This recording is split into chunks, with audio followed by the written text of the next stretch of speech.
बोलिए सच्चे दरबार की जय, माता जी की जय। गुरु बहना एवं गुरु भाई, मैं आज चौथा अध्याय का पाठ कर रही हूँ और आप लोग प्रेम पूर्वक सुनिए। माँ अम्बे भवानी सबको मनोकामना पूर्ण करेंगे, इसलिए पूरा कथा सुनिए।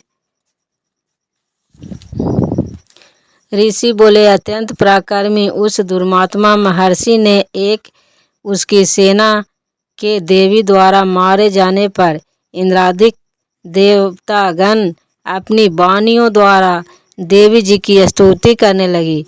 जिस देवी जी ने अपनी शक्ति से सारे जगत को व्याप्त कर लिया है, जिसका सब रूप सभी देवताओं की शक्तियों का समूह है, सभी देवता एवं महर्षि जिसकी पूजा किया करते हैं, उसे अंबिका देवी को हम प्रणाम करते हैं। यही देवी हमारा मंगल करे। जिसके अतुल प्रभाव का एक बल का भगवान शेषनाग, ब्रह्मा तथा हरि भी वर्णन नहीं कर सकते हैं। वह चंडिका देवी सारे जगत के पालन के लिए तथा अमंगल के भय का नाश का विचार करें।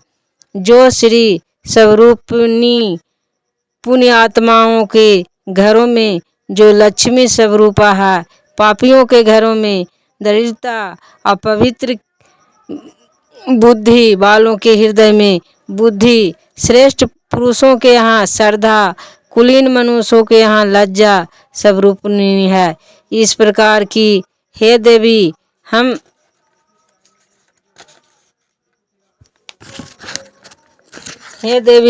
हम आपको प्रणाम करते हैं। हे भगवती, आप विश्व का पालन करें। हे मातेश्वरी, आप इस अचित्य रूप का असुरों को क्षय करने वाले आपके महान पराक्रम का एवं देवता तथा असुरों की सामने संग्राम में किए गए आपके अद्भुत चरित्रों का वर्णन हम किस प्रकार कर सकते हैं। हे भगवती, आप संपूर्ण जगत का कारण हो। सत्य, रज, तम इन तीनों गुणों वाली होते हुए भी आप अजेय हो। दोषों के कारण हम लोग आपको जान ही नहीं सकते। हमें तो क्या, विष्णु शिव आदि भी आपका पार नहीं पा सकते। आप सबकी आश्रय हो एवं आप आधा अव्ययकृता परा प्रकृति हो। हे देवी जी, सभी यज्ञों में जिसके उच्चारण करने से सभी देवता तृप्त होते हैं, वह स्वाहा स्वाहा एवं पितरों को तृप्त करने वाली सुविधा आप हो। मोक्ष को कारण अचित्य महाभारत स्वरूप हो और संपूर्ण दोषों से रहित, सभी इंद्रियों को वश में करने वाले, तत्व को ही सार जानने वाले मोक्षाई मुनिजन जिसका अभ्यास करते हैं, वह भगवती पराविद्या आप हो। आप शब्द स्वरूपा हो। परम पवित्री ऋग्वेद, यजुर्वेद एवं मनोहर उद्गीत के पदों के पाठ से युक्त सामवेद का आप आधार हो। वेद त्रयी देवी हो। 6 ऐश्वर्यों के समान आप भगवती हो। सभी शास्त्रों के सार का ज्ञान करने वाली है देवी। आप मेघा हो, दुर्गम हो, संसार रूप सागर से पार उतारने वाली, नौका कैटम के शत्रु विष्णु के वक्ष स्थल में निवास करने वाली आप लक्ष्मी स्वरूपा हो एवं चंद्रमा को मस्तक पर धारण करने वाली भगवान शंकर से समावित आप ही गौरी हो। यद्यपि आपका मुख सवन से भी उत्तम, कांति से दूर तथा परिपूर्ण चंद्रमा के विलंब के अनुकरण करने वाली निर्मल मंद मुस्कान से शोभित है।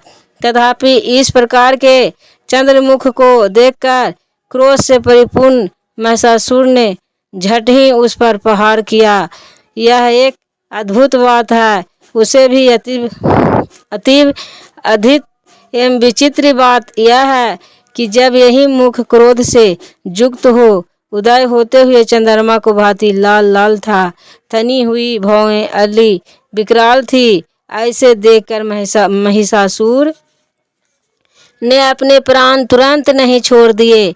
भला कौन होगा जो क्रोधी यमराज को देखकर भी जीवित रह सके। हे देवी जी, आप प्रसन्न हो। आपकी प्रसन्नता से जगत का अभ्युदय होता है और क्रोध में भर जाने से आपका तत्काल ही कितने कुलों का नाश कर डालती है। सर्वदा उन्नति दाना देवी, आप जिन पर प्रसन्न होती है वे ही देशों में समावित होकर धन तथा यश पाते हैं और उनका धर्म थी शिथिल नहीं होता है। आपकी कृपा द्वारा ही पुण्यात्मा पुरुष एवं धर्म संबंधी कार्य प्रतिदिन किया करते हैं। आपकी कृपा से स्वर्ग लाभ होता है और इसी कारण आपसे बढ़कर कौन है। सबके लिए उपकार करने वाली आप सर्वदा दयामयी है। हे राक्षसों से वध करने से जगत सुखी हो। हे राक्षस, कभी नरक के लिए विकराल चिरकाल तक भले ही पाप करते रहे हो। संग्राम में इसका वध आपने इसलिए किया कि मुझसे मारे हुए यह स्वर्ग में चले जाए। यही मन में रखकर हे देवी जी, अपने असुरों को केवल देखने मात्र से भस्म नहीं करा, शत्रुओं पर शस्त्रों का प्रहार क्यों कर दिया। इसका भी कारण होकर वह उत्तम लोक में मरकर पहुँचे।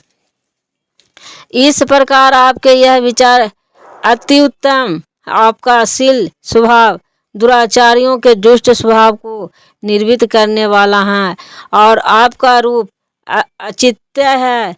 उसकी अन्य किसी के साथ तुलना ही नहीं हो सकती। आपका पराक्रम तो देवताओं के पराक्रम का नाश करने वाले, दैत्यों को नाश करने वाले, इसी प्रकार आप शत्रुओं पर भी दया क्या करती हो। आप पराक्रम की तुलना हे देवी किसके साथ हो सकती है। और आपके रूप को भी ऐसा पराक्रम परम मनोहर है, परंतु शत्रुओं को फलदायक और हृदय में कृपा एवं युद्ध में निष्ठुरता त्रिलोक भर में केवल आप ही दिखाई देते हैं। हे देवी जी, शत्रुओं को नाश करके इसे सारी त्रिलोकों को आपने रक्षा की। संग्राम भूमि में उस दैत्यों को विनाश करके उन्हें स्वर्ग पहुंचा दिया और भय भी दूर कर दिया, जो कि हमें उम्मत दानव भय भी दूर कर दिया है और हमें उन्नत दानव डराया करते थे। हे माता, आपकी नमस्कार है। हे देवी, शूल में हमारी रक्षा करे। हे अंबिके, खंडक द्वारा हमारी रक्षा करे। हे घंटा के शब्द तथा धनुष की टंकार से भी हमारी रक्षा करे।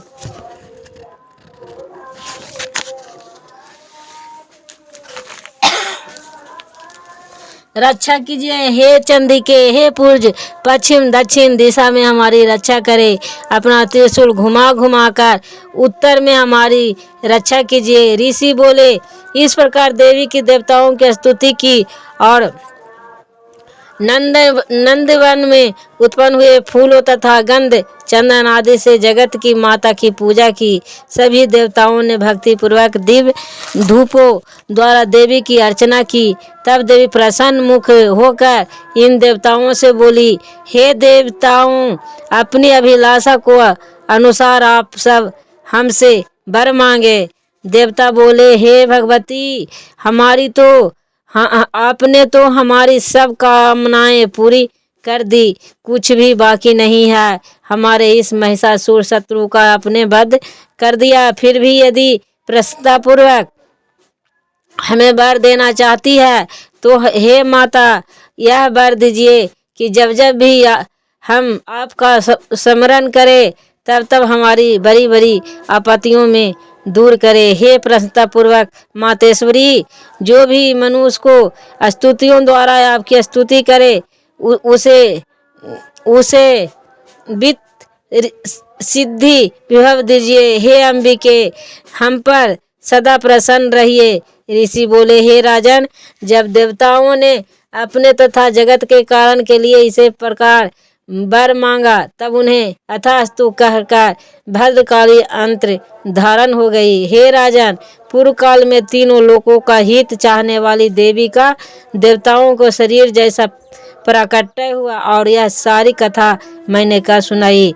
हे गुरु बहना, गुरु भाई, मैं आज चौथा अध्याय का कथा समाप्त की और अपने वाणी का विश्राम करती हूँ।